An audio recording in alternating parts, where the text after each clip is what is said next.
The Velthari had ruled the galaxy's diplomatic tables for 12,000 years. Not through weapons, not through wealth, through something far more powerful. They could read minds. Every species that rose to the stars eventually came to Nexus Station. And every species that came to Nexus Station met a Velthari reader. The readers would touch an alien's thoughts gently, like dipping a finger into still water. Within moments, they would know everything: fears, desires, secrets, lies. The Velthari Collective would then use this knowledge to guide negotiations in their favor. Every single time. No species had ever resisted. No species had ever known they were being read. The Velthari kept their abilities secret from younger civilizations, and older ones have learned to accept the reality of dealing with telepaths. It was simply how the galaxy worked. Senior Reader Thiessen had performed over 300 first contact assessments in her career. She had mapped the hive consciousness of the Droth swarm. She had untangled the triple-layered deceptions of Kethrani merchants. She had even touched the cold, mathematical minds of the silicon-based architects and translated their alien logic into something the Council could understand. She was the best. Everyone knew it. Thiessen herself certainly knew it. When the reports came in about a new species requesting diplomatic contact, she barely glanced at the file. Another primitive civilization that had stumbled into faster-than-light travel. Another soft species that would be read, cataloged, and managed like all the others. The species called themselves humans. They came from a small yellow star in an unremarkable corner of the galaxy. Their ship was adequate but not impressive. Their technology suggested they had achieved interstellar travel only a few centuries ago. Practically children. Thiessen prepared for the assessment with her usual calm efficiency. She meditated for an hour to sharpen her mental focus. She reviewed the basic protocols for reading carbon-based bipeds. She selected her most diplomatic robes, the ones that made her tall gray form appear welcoming rather than intimidating. The human vessel docked at Nexus Station on a bright cycle morning. Thiessen watched from the observation deck as the airlock opened and the delegation emerged. They were smaller than she expected. Soft-skinned, with strange fur on their heads in various colors. They moved with an odd combination of caution and curiosity, their eyes darting around the station's grand architecture. Their ambassador was a female with dark hair streaked with gray and a face marked by the lines of age. She walked at the front of the group with steady confidence. "Ambassador Elena Chen," said the station's protocol officer, making introductions.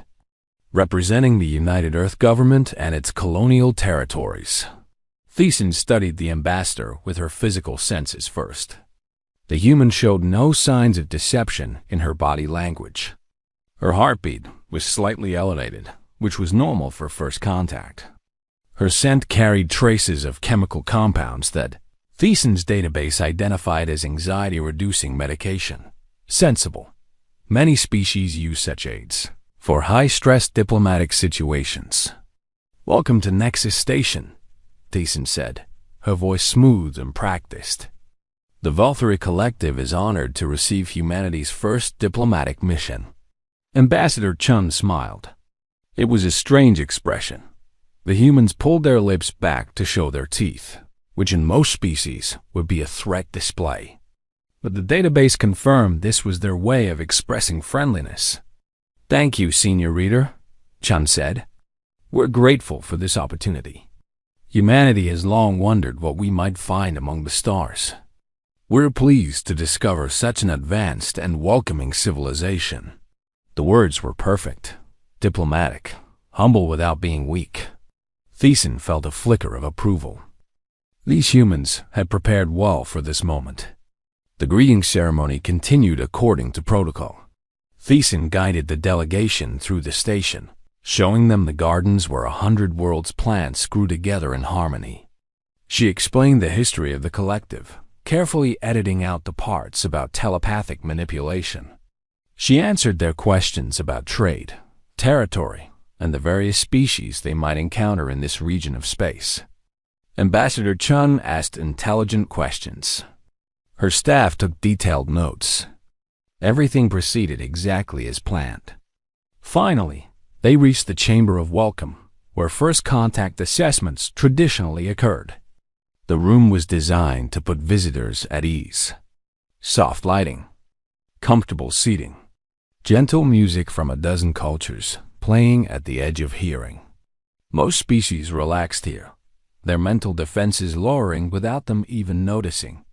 "There is one final tradition," Thiessen said, her tone warm and reassuring. "A simple gesture of trust between our peoples. May I?" She extended her hand toward Ambassador Chun. The gesture appeared to be a request for physical contact, a handshake, which Thiessen's research indicated was a common human greeting. Chun looked at the offered hand. Something flickered across her face, an expression Thiessen couldn't quite read. "Of course," Chun said.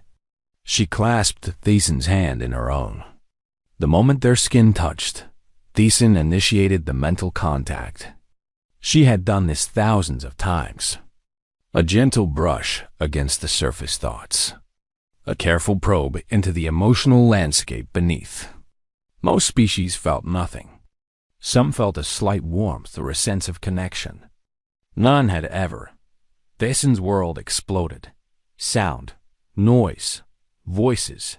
Not one voice, not two, but millions, billions. An infinite cascade of screaming whispers and roaring thoughts all crashing against each other like waves in a storm. Fear and love and rage and hope and despair and joy and hatred and compassion. All existing simultaneously, all fighting for dominance, none winning, none losing. An eternal war inside a single mind. She tried to pull back. She couldn't.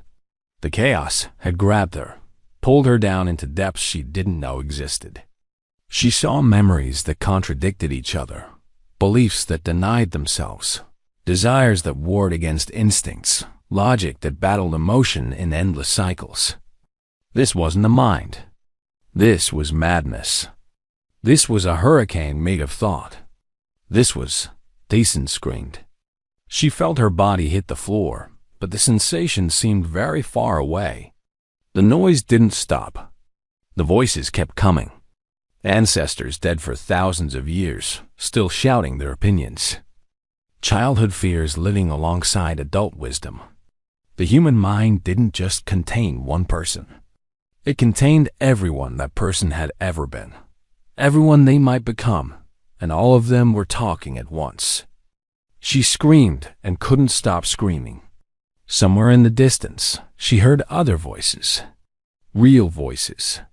Valkyrie officials shouting for medical assistance. The human delegation asking what was wrong, their confusion genuine. Ambassador Chun's calm voice requesting an explanation. Thiessen couldn't answer. She couldn't do anything except lie on the beautiful floor of the Chamber of Welcome and scream while the echoes of a human mind continued to tear through her consciousness like fire through dry wood. Medical officers arrived. They tried to sedate her, but her telepathic centers were overloaded, caught in a feedback loop that no drug could break. They called for more readers, hoping another telepath could help sever the connection. 2 more readers came. They touched Thiessen's trembling form, trying to reach her, and both immediately collapsed as the psychic trauma transferred to them through the contact. The humans watched all of this with expressions of growing horror. They hadn't done anything. They didn't understand what was happening. Ambassador Chun kept asking how they could help, her concern obviously genuine. It took 3 hours for Thiessen to stop screaming. By then, her voice was gone completely. Her eyes, once a deep purple, had faded to milky white. She lay on a medical stretcher, breathing but otherwise unresponsive. The collective's best doctors examined her and found massive damage to her telepathic centers. Neural pathways that had taken centuries to develop were burned out, overloaded by something they couldn't explain. They compared it to a sophisticated audio system being destroyed by sound too loud and complex for its components to handle. Ambassador Chen requested a meeting with whoever was in charge. She expressed humanity's deepest apologies for whatever had occurred. She insisted they had no telepathic abilities of their own and had no idea how they had caused such harm. Every scan confirmed she was telling the truth. The humans showed no psychic potential whatsoever.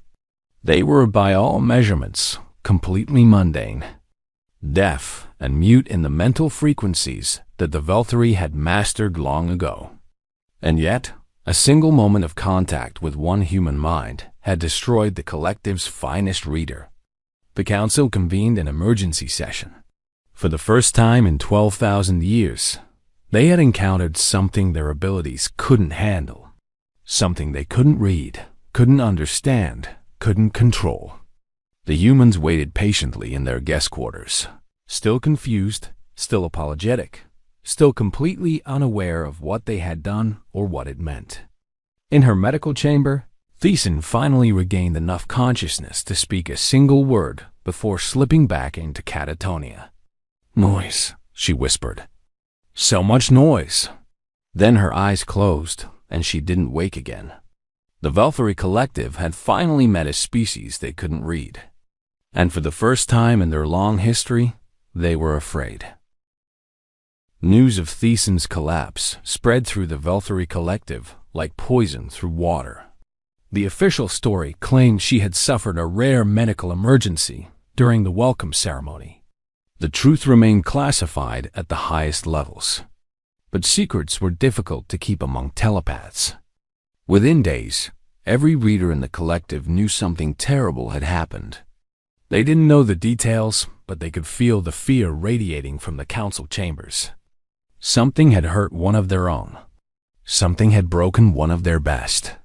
The council met in their most secured chamber, a room shielded against all forms of mental intrusion. 12 of the collective's eldest leaders sat in a circle, their gray faces drawn with worry. "She still hasn't recovered," reported Medical Director Vossen. "Her telepathic centers are completely burned out. Even if she regains full consciousness, she will never read again."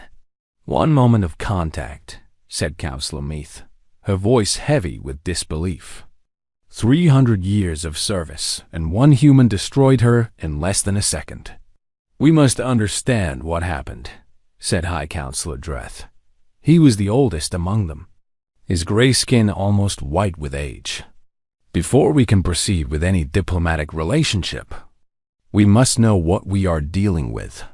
"The humans claim ignorance," said Counselor Venn, who had been monitoring the situation from the observation level.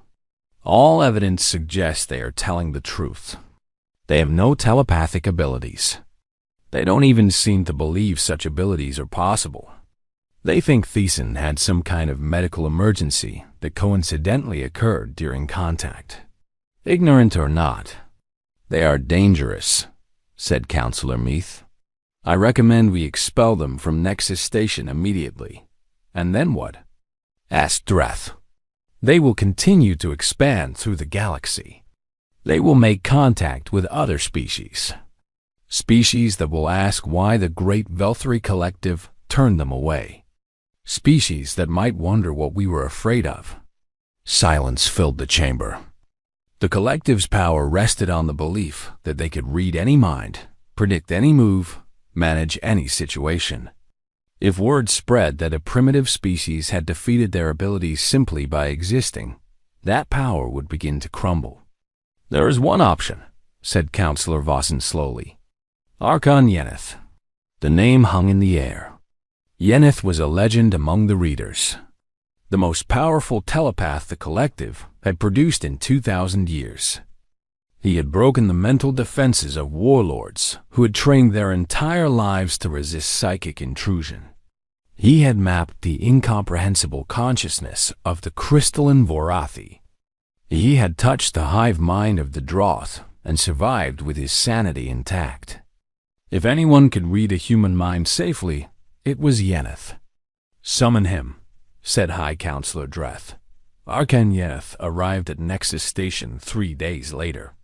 He was tall even for a Velthari, his gray skin marked with the silver patterns that indicated extreme telepathic development. His eyes were solid black, a mutation that allowed him to focus his mental abilities with perfect clarity. He reviewed Thiesen's medical records without comment. He watched the security footage of her collapse several times. Then he requested a meeting with the human delegation. Ambassador Chun greeted him with the same polite warmth she had shown Thiesen. If she was nervous about another telepathic incident, she hid it well. "Archon Yeneth," she said, extending her hand. "We're honored to meet you. I want to express again how sorry we are about what happened to Senior Reader Thiesen. We still don't fully understand it, but we never intended any harm." Yeneth studied her for a long moment. His black eyes revealed nothing. "I believe you, Ambassador," he said. His voice was deep and resonant. "I have reviewed all the evidence. Your species appears to be psychically null. You have no abilities and no defenses. Whatever harmed Thiesen was not an attack. It was simply what you are." Chun's expression shifted slightly. Concern mixed with curiosity. "What we are?" "I intend to find out," said Yeneth. "With your permission, I would like to attempt a reading. I have taken extensive precautions that were not available to Thiesen. I believe I can safely examine your mind without harm to either of us." Chun hesitated. She glanced at her staff, who looked worried. Then she turned back to Yeneth. "If it will help us understand what happened and prevent future incidents, then yes, I consent." Yeneth nodded. He had spent the past 3 days constructing mental shields unlike anything he had ever built before. Layers upon layers of protection designed to filter and limit whatever he encountered. He would not dive deep like Thiesen had. He would barely touch the surface. A fraction of a second of contact, carefully controlled. He reached out with his mind, the lightest possible touch, and brushed against Ambassador Chun's consciousness.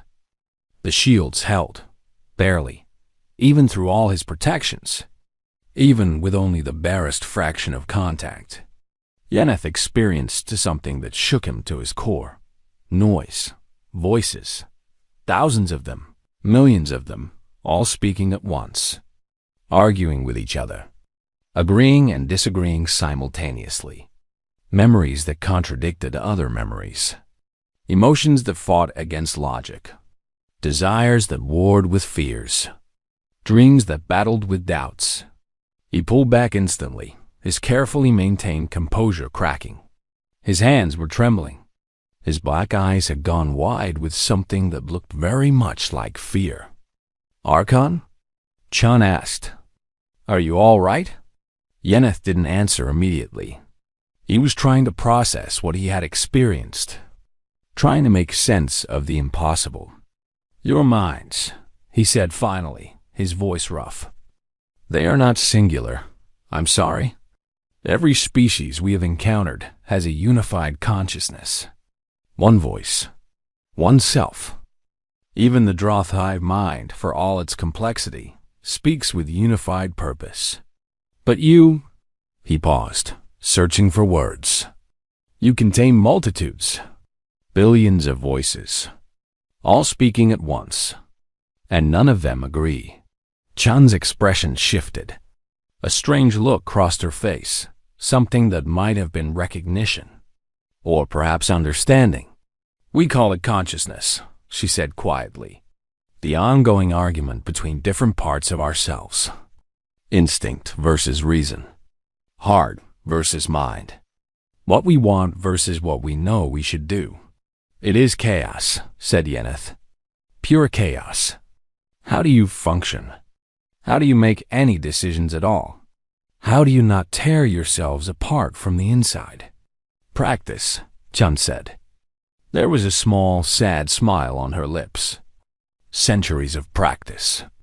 We've been arguing with ourselves since we first developed the ability to think. We've learned to live with the noise."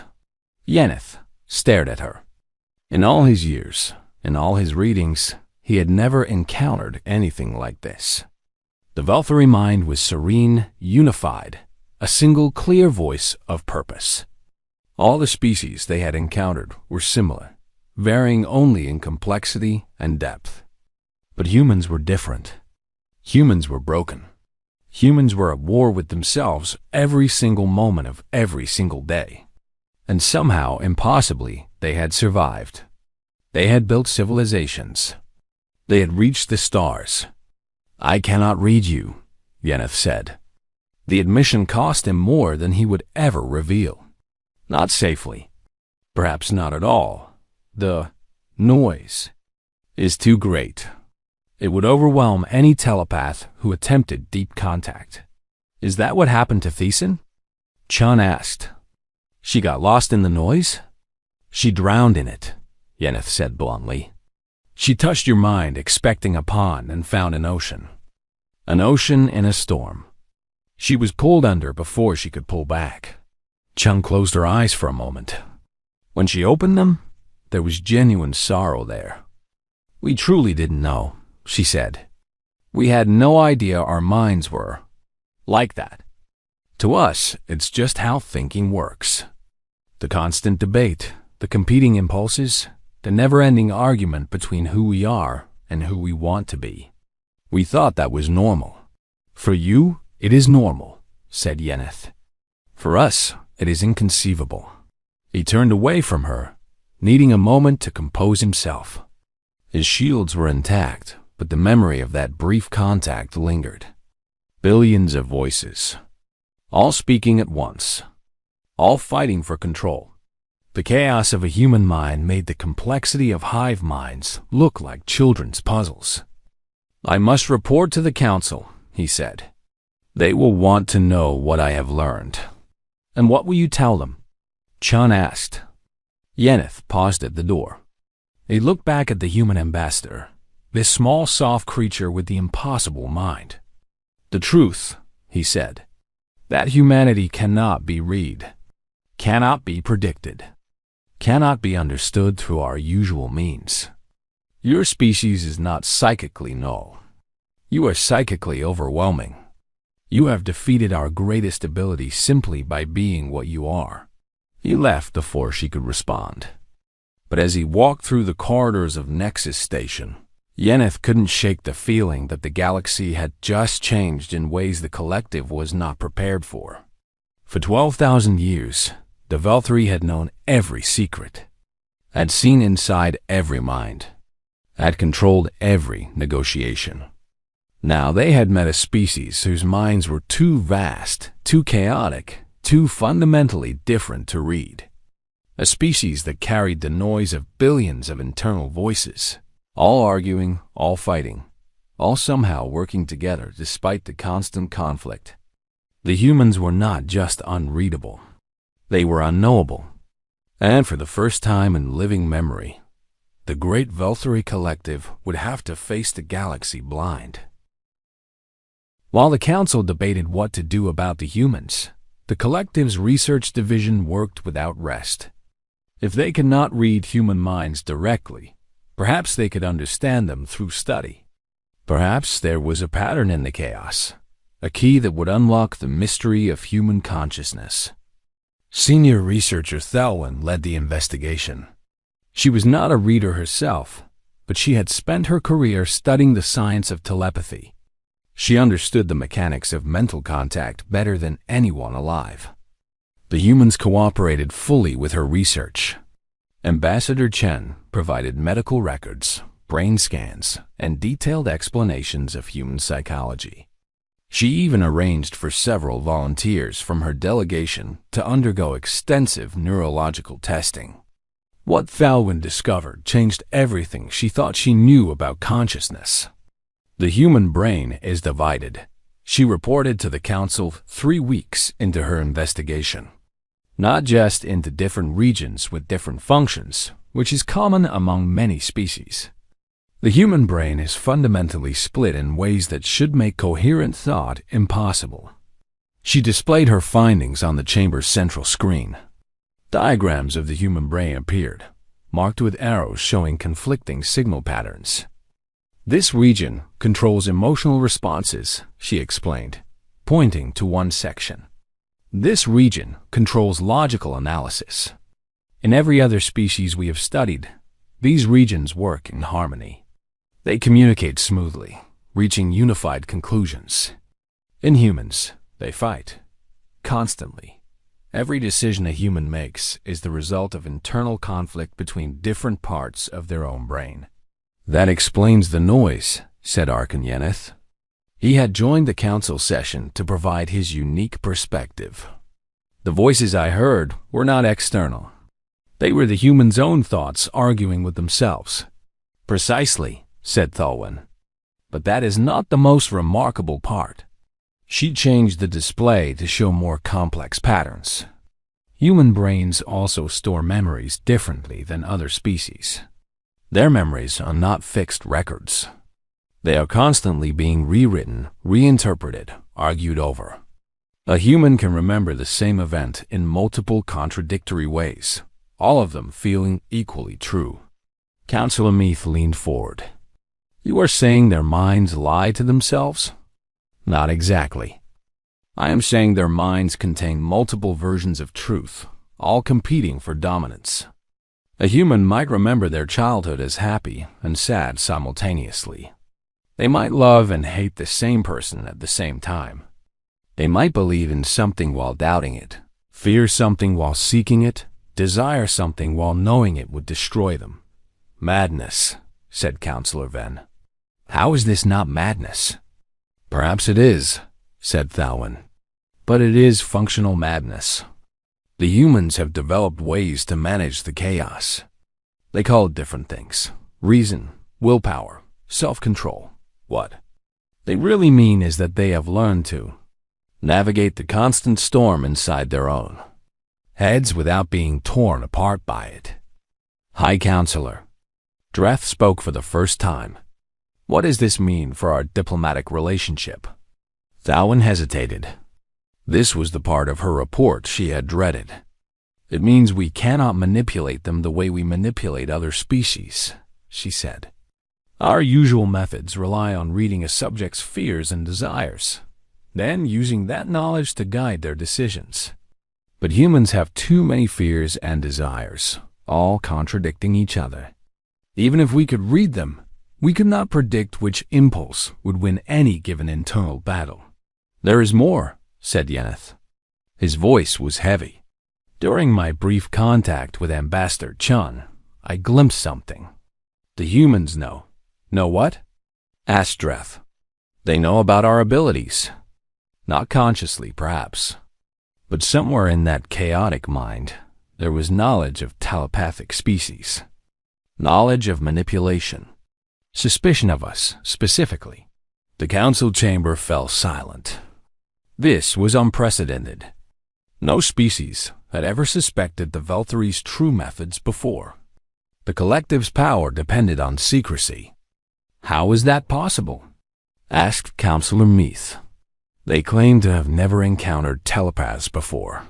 They haven't, said Yeneth. But they have imagined us. Their species creates stories. Fiction, they call it. Tales of things that do not exist but might. Somewhere in their history, humans imagined mind-reading aliens. They imagined how such beings might use that power.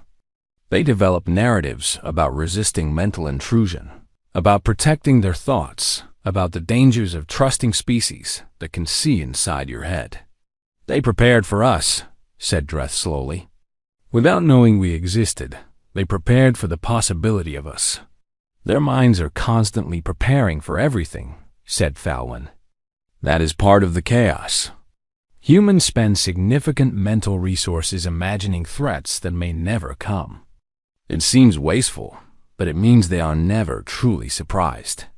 Somewhere in their consciousness, they have already considered almost every possibility. Councillor Venn stood abruptly. This is intolerable. We must find a way to manage this species. We have maintained galactic stability for 12,000 years. We cannot allow one chaotic civilization to upset everything we have built.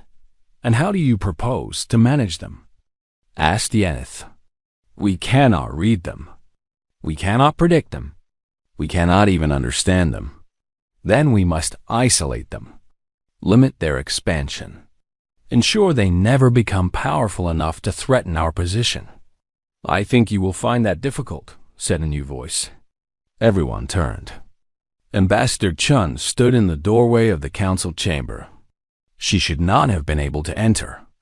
The room's shields should have stopped her. But there she was, calm and composed, with a small device in her hand. Your security system relies partly on telepathic scanning, she said, holding up the device. This creates interference patterns that mimic the mental signatures of authorized personnel. One of our engineers developed it after studying your station's architecture. She smiled. As I said, we imagine possibilities. Then we prepare for them. Guards moved toward her, but High Counselor Dreth raised a hand to stop them. Ambassador Chen, you are trespassing in the most secure chamber of the Velthary Collective. I am, Chen agreed, and I apologize for that. But I thought it was important for us to speak honestly, without filters, without manipulation on either side. You have been listening to our discussion, said Yeneth. It was not a question. I have.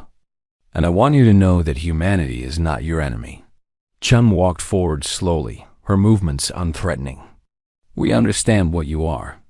We understand what you have been doing for 12,000 years. Reading minds, guiding negotiations, shaping the galaxy according to your vision. And you disapprove? Asked Dreth. I understand, said Chun. You saw yourselves as shepherds, guiding younger species, preventing wars, maintaining stability. Your methods were invasive, but your goals were not entirely selfish. The galaxy is more peaceful because of you. You are remarkably calm about discovering our manipulation, said Counselor Meath suspiciously. We have manipulated each other throughout our entire history, said Chun. Governments, religions, corporations, individuals. We understand the desire to control outcomes. We also understand the dangers of it. Manipulation breeds resentment. Secrets breed distrust. Eventually, the controlled rebel against the controllers. Is that a threat? Asked Ven. It is a lesson, said Chun. From our own history, we have been where you are now. We have tried to maintain control through hidden means. It never lasts. The truth always emerges eventually, and when it does, the backlash is severe. High Counselor Dreth studied the human ambassador for a long moment. In 12,000 years, no one had ever spoken to him like this. With such honesty, such directness, such complete absence of fear. What do you propose, Ambassador Chun? Chun took a deep breath. I propose that we stop pretending. Your secrets are no longer secret, at least not from us. We know what you can do and what you have done. We also know that your abilities have limits. Significant limits. As Thesan and Archon Yeneth discovered. You want us to negotiate honestly, said Dreth. As equals. I want us to negotiate truthfully, said Chun. Whether we are equals remains to be seen. But truth is a good starting point. The council members exchanged glances. This was not how diplomatic relations were supposed to work. They were supposed to be in control. They were supposed to know everything while the other side knew nothing. But the humans had broken that pattern. With their chaotic minds and their impossible consciousness, they had created something the Velthary had never faced before, genuine uncertainty. We will consider your proposal, said High Counselor Dreth finally. I would expect nothing less, said Ambassador Chun. She turned to leave, then paused at the door. One more thing. The other species you have been managing all these years? Some of them have been talking to us. They have questions. Questions about why the Velthari always seem to know exactly what they want before they ask for it. She left the device on a nearby table. You can keep that. Consider it a gift. A reminder that secrets have a way of escaping, no matter how carefully you guard them. Then she was gone, leaving the most powerful telepaths in the galaxy sitting in stunned silence, trying to process a truth they had never expected to face. The humans were not just unreadable, they were unpredictable. And they had just proven that 12,000 years of control could crumble in a matter of weeks. Ambassador Chun sat in her quarters aboard Nexus Station, watching the stars through the observation window. Her hands were steady, but inside, the familiar argument raged. Had she pushed too hard? Had she revealed too much? The diplomatic protocols suggested patience and subtlety. Her instincts demanded action and honesty. Her training warned of consequences. Her experience reminded her that change never came without risk. This was what the Velthari couldn't understand. This constant battle inside every human mind. The never-ending negotiation between caution and courage, hope and fear, wisdom and impulse. Her door chimed. She wasn't surprised to see Ark and Yeneth standing outside. "May I enter?" he asked. Of course. Yeneth stepped into her quarters, his tall gray form seeming too large for the human-sized space. He looked different than he had in the council chamber. Less imposing, more curious. "I have questions," he said. "I expected you would." They sat across from each other. Yeneth studied her with those solid black eyes, seeing everything and nothing at the same time. "How do you bear it?" he asked finally. "The noise. The constant argument inside your own head. I touched your mind for less than a second, and I felt like I was being torn apart. You live with this every moment of every day." Chun considered the question seriously. It deserved a serious answer. "We don't think of it as something to be born," she said. "It's simply how we exist. The arguments aren't a burden. They're how we think, how we grow, how we change. But the conflict, the contradiction, don't you want it to stop?" "Sometimes," Chun admitted. "When I'm tired, when I've made a difficult decision and part of me still screams that it was wrong. When I lie awake at night arguing with myself about paths not taken." She paused. "But the silence would be worse." "How can silence be worse than chaos?" "Because silence means stagnation. The argument is how we improve, how we catch our own mistakes, how we become better than we were." She leaned forward. "When I negotiated the Earth-Mars Accords, part of me believed I was making a mistake. That voice kept me careful. It made me check every clause, consider every consequence. In the end, the treaty succeeded precisely because I never stopped questioning myself." Yeneth was quiet for a long moment. In his long life, he had never encountered this philosophy. The Velthari valued certainty, unity of purpose, the calm clarity of a mind that spoke with one voice. "Your species has a term," he said slowly. "Devil's advocate. Someone who argues against a position specifically to test its strength." Yes, every human has a devil's advocate inside their own head. All the time. For every thought. "Something like that," Chine agreed. "We don't always listen to it. Sometimes we should, and we don't. Sometimes we shouldn't, and we do. The judgment of when to heed which voice is what we call wisdom. And even our wisest people get it wrong sometimes." It sounds exhausting. It is. It is. That's why we sleep so much. Our brains need regular periods of reduced consciousness just to process all the internal conflict. Chun smiled slightly. "The Velthari sleep too, don't they?" "Yes, but far less than humans. Our minds don't require as much maintenance. Because they don't fight with themselves as much. They don't fight with themselves at all, said Yennefer. Or rather, they shouldn't.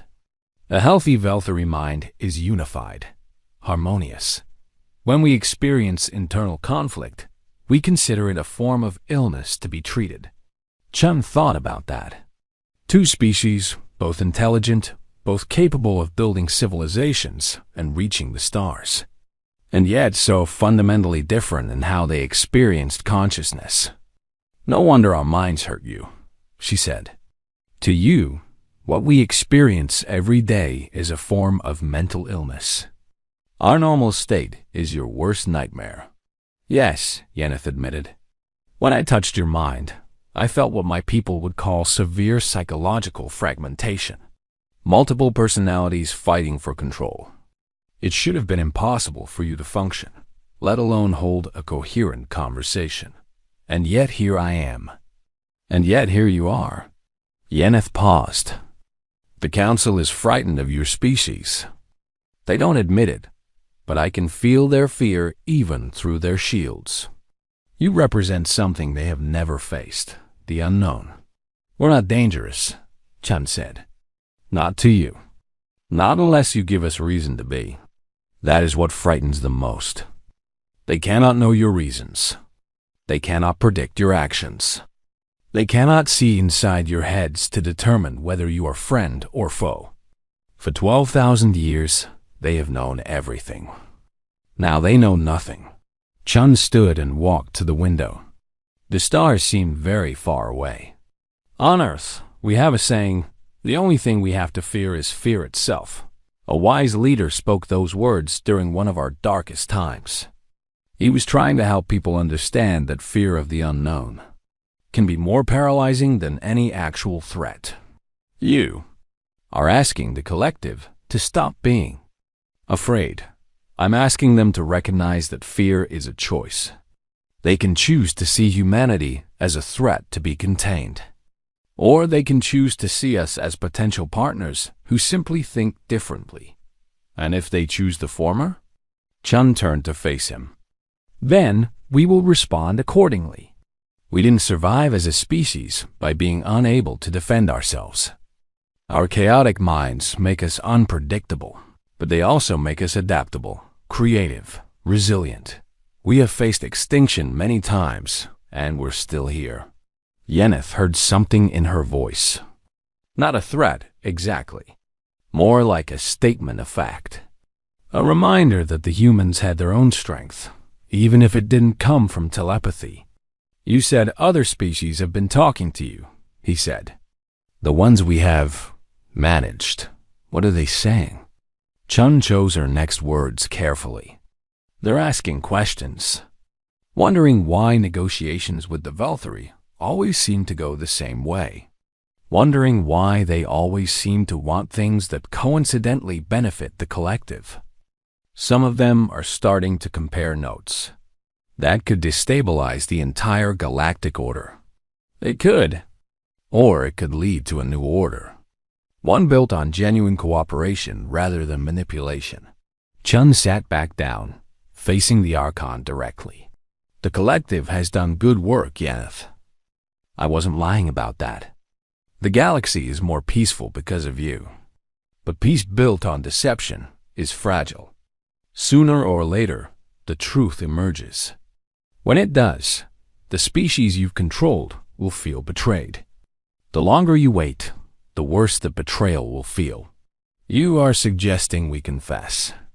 Admit what we have done. I'm suggesting you have a choice.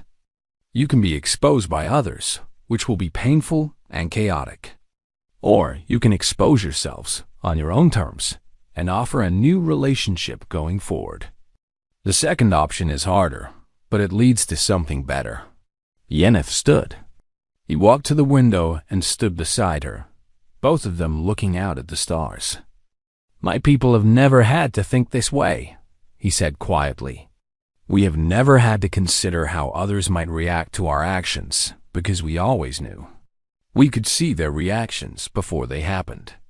We could adjust our behavior to guide their responses. But with you, with this new situation, we are blind. Welcome to how everyone else lives, said Chun. It's frightening at first, but it can also be liberating. When you can't control outcomes, you learn to accept them. When you can't predict the future, you learn to adapt to it. When you can't read minds, you learn to listen to words. You make it sound simple. It's not. It's terrifying and messy and often painful. It's terrifying and messy and it's terrifying and messy. People get hurt. Mistakes get made. Trust gets broken and rebuilt and broken again. Chun paused. But it's real, genuine. When someone chooses to work with you without being manipulated, that choice means something. It's worth more than 1,000 controlled outcomes. Yenneith turned to look at her. In his black eyes, Chun thought she saw something new. Not fear, exactly. Not acceptance either. Something in between. Something that might, with time and effort, grow into understanding. I will speak to the council, he said. I cannot promise what they will decide, but I will speak. That's all I ask. Yenneith moved toward the door, then stopped. Ambassador Chen, your minds are chaos. Your thoughts are noise. Your consciousness is a battlefield where no side ever truly wins. He paused. And yet, speaking with you is the most honest conversation I have ever had. I do not know what to make of that. Maybe that's the point, said Chun. Maybe honesty requires a little chaos. Maybe certainty is the enemy of truth. Yenneith considered this for a moment. Then he nodded once, a gesture of respect, and left. Chun remained at the window, watching the stars, feeling the familiar voices arguing in her head. Had she done enough? Had she said too much? Would the collective listen, or would they retreat into their old patterns? She didn't know. She couldn't know. And for once, she found that uncertainty comforting. The future was unwritten. No telepath, no matter how powerful, could read what hadn't yet been decided. And that, she realized, was humanity's greatest strength. Their minds were chaos because the universe was chaos. They had adapted to uncertainty by embracing it, by living with the constant internal debate that kept them flexible, creative, and ultimately free. The Velthari would have to learn that lesson too. Whether they wanted to or not, the galaxy was about to become a much less predictable place. The Great Assembly Hall of Nexus Station had not been used in over 1,000 years. It was built for moments of galactic significance, when all species needed to gather and witness something that would change everything. Today, it was full. Representatives from 47 spacefaring civilizations filled the curved benches that rose from the central floor to the distant ceiling.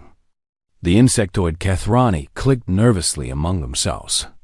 The massive thorax delegates sat perfectly still, their stone-like faces revealing nothing. The ethereal whisperkin floated in their containment fields, their translucent forms shimmering with curiosity. Word had spread across 100 worlds. The Velthari Collective had called a great assembly. Something unprecedented was about to happen. High Counselor Dreth stood at the center of the hall, looking older than Ambassador Chun had ever seen him. The weight of 12,000 years of secrets seemed to press down on his gray shoulders. Chun watched from the human delegation section, flanked by her staff. They had been given prominent seating, a sign of respect that had not gone unnoticed by the other species. Fellow members of the galactic community, Dreth began, his voice amplified to reach every corner of the vast hall. I stand before you today to speak a truth that has been hidden for far too long. Murmurs rippled through the assembly. The collective had never spoken of hidden truths before. For 12,000 years, my people have served as mediators and diplomats. We have prided ourselves on our ability to guide negotiations, to find common ground, to maintain peace among species that might otherwise conflict. Dreth paused. What we have not shared is how we achieved these results. The hall grew silent. Every eye, every sensor, every form of attention focused on the High Counselor. The Velthari are telepaths. We can read minds. And for 12 millennia, we have used this ability to guide your decisions, to shape your choices, to manipulate your civilizations according to what we believed was best for galactic stability. The silence shattered. Voices erupted in a dozen languages. Delegates rose from their seats. The Kethrani's clicking became a furious chatter. The thorax remained still, but their surface patterns flickered with agitation. Dreth raised his hand, and slowly, reluctantly, the hall quieted. I will not ask for forgiveness.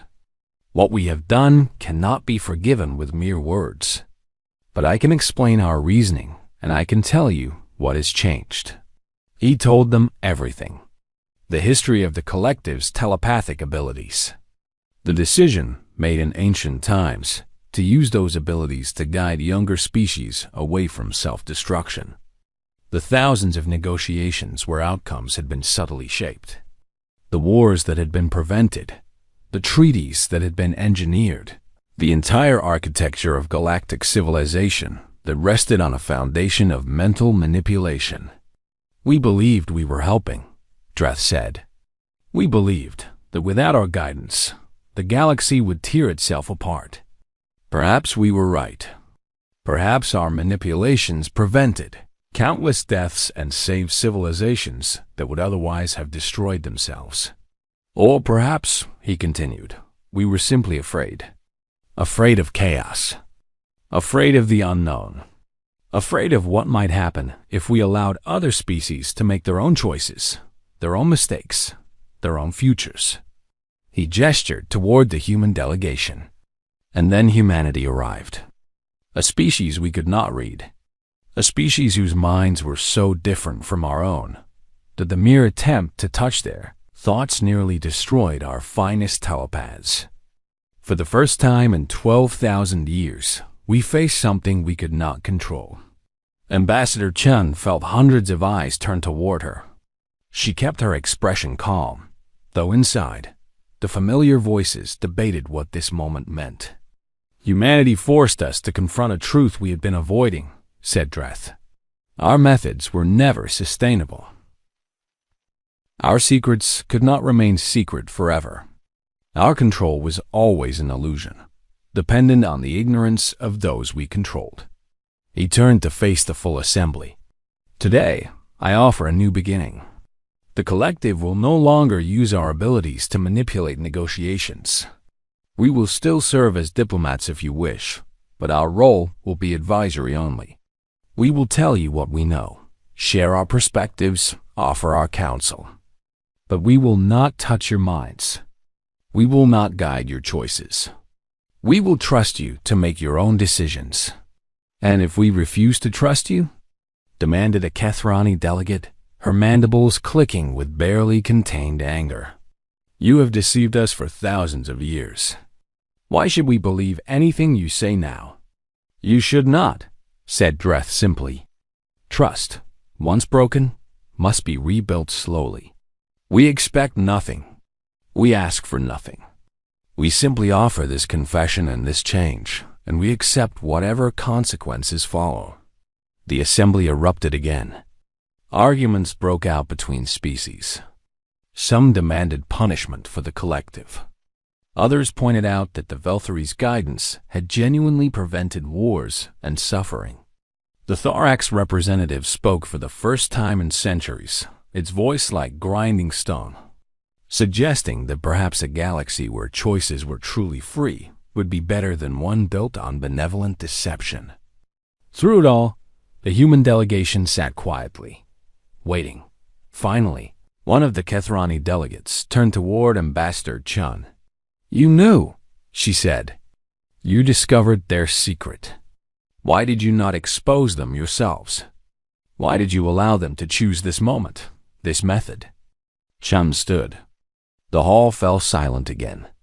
Because we understand secrets, she said. Every human carries secrets. We hide truths from each other, from ourselves. We know the weight of deception and the fear of exposure. She paused. We also know that confession freely given is worth more than confession forced. The collective chose to reveal themselves. That choice matters. You would have us forgive them? Asked the Kethrani. I would have you consider what kind of galaxy you want to live in, Chun replied. One where old sins are punished forever, or one where genuine change is possible. The collective cannot undo 12,000 years of manipulation, but they can stop. They can change. They can become what they always claimed to be, true partners in a community of equals. She looked at High Counselor Dreth. My people have a saying, the best time to plant a tree was 20 years ago. The second best time is now. The collective should have been honest from the beginning. They weren't. But they can be honest now. The question is whether the rest of us are willing to accept that honesty and build something new. Archon Yeneth stepped forward from the collective's delegation. There is something else, he said. Ambassador Chun asked me a question when we first spoke. She asked how we bear the silence of our unified minds when she bears the chaos of her divided consciousness. He turned to face the full assembly. I have thought about that question for many days. I believe I now have an answer. He paused. We created the silence by controlling everything around us. When you know all the variables, there are no surprises. No doubt. No need for internal debate. Our minds are quiet because we made the galaxy predictable. Humanity's minds are loud because they have never had that luxury. They live with uncertainty. They argue with themselves because they never know what will happen next. Their chaos is the sound of free beings grappling with a universe they cannot control. Yeneth looked at Chun with something like respect. I think perhaps their way is better. The chaos is uncomfortable. The uncertainty is frightening. But it is real. It is honest. It is the true sound of consciousness engaging with existence without a safety net. The assembly was silent for a long moment. Then, slowly, the thorax representative began to move its massive limbs in a pattern that Chun's translator identified as approval. Other species followed, each in their own way expressing acknowledgement of what had been said. It was not forgiveness. Not yet. But it was a beginning. High Counselor Dreth bowed his head. We offer our knowledge, our experience, and our service to this community. Not as manipulators, but as members. We will learn to live with uncertainty. We will learn to trust without reading. We will learn to be what we should have been from the beginning, one voice among many in the great conversation of civilizations. Ambassador Chun stepped forward and extended her hand. This time, Dreth did not attempt telepathic contact. He simply clasped her hand in his own, a gesture of connection that was purely physical, purely symbolic, purely honest. Welcome to the chaos, Chun said quietly. It's not so bad once you get used to it. Dreth's thin lips curved in something that might have been a smile. I suspect we will never get used to it, he replied. But perhaps that is the point. Above them, the stars continued their ancient dance, indifferent to the small beings who had just changed everything. The galaxy would never be the same. The old certainties were gone, replaced by something messier, more difficult, and ultimately more true. The Valkyrie had touched humanity and discovered the limits of their power. Humanity had touched the galaxy and offered something the collective had never provided: genuine choice. The future was uncertain. The chaos was just beginning.